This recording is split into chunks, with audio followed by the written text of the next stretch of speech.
এবার জানাবো হাম পরিস্থিতির খবরাখবর। হাম ও উপসর্গে দেশে আরও ৮ জনের মৃত্যু হয়েছে। ২৪ ঘন্টায় নতুন করে রোগী শনাক্ত হয়েছে ১,০৩৯ জন।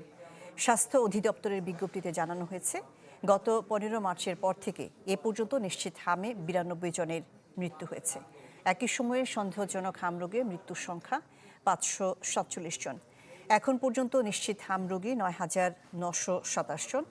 এছাড়া সন্দেহজনক হাম রোগীর সংখ্যা ৮২,০২৯ জন। এ পর্যন্ত হাম সন্দেহে হাসপাতালে ভর্তি হয়েছে ৬৬,৯৯৯ জন। এর মধ্যে ছাড়পত্র পেয়েছেন ৬৩,১৪৫ জন।